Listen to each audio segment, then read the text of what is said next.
Hi everybody, welcome back to my channel. Today I'm going to introduce you to Lemonade. She is my yellow rat snake, also known as an eastern rat snake.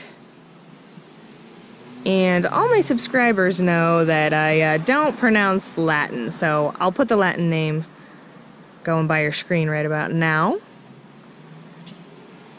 And Lemonade is absolutely one of my favorite snakes that I have ever had. She's puppy dog tame and really just a ton of fun.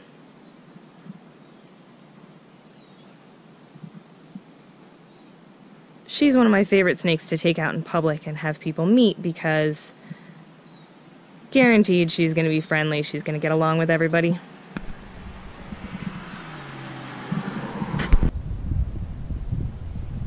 I think yellow rats are one of the most underrated pet snakes out there.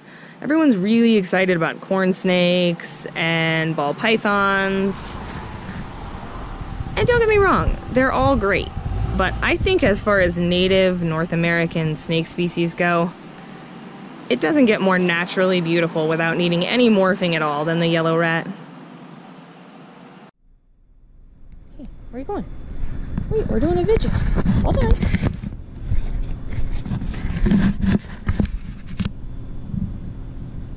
Hey, there you go. One of the most important things to remember if you are getting a yellow rat snake as a pet is to make sure that they are captive bred. A lot of people go and take these out of the wild, and it's really not right, especially in states like Florida where they have an invasive species problem.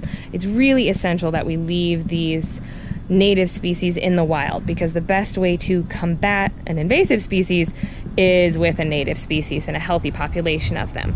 So Lemonade here is captive bred. I did get her directly from the breeder.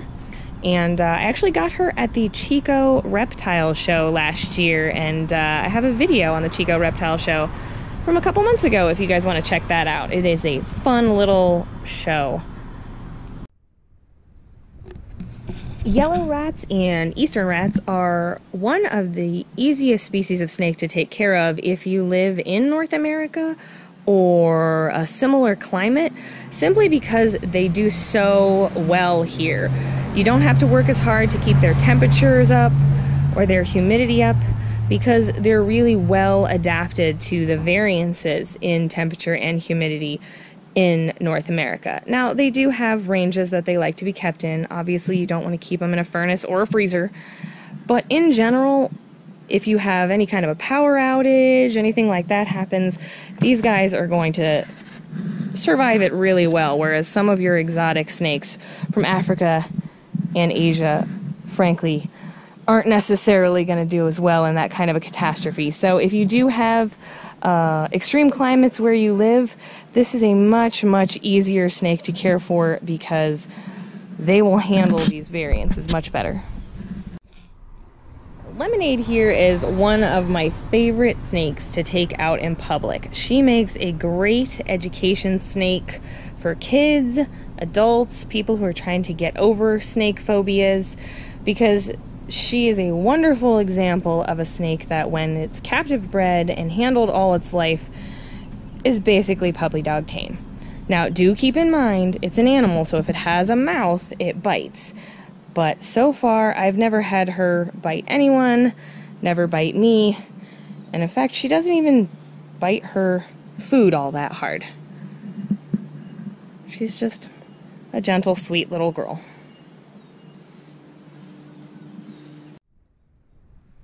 And of course, just like all snakes kept in captivity, it is really important to get your snakes outside in the sunlight sometimes.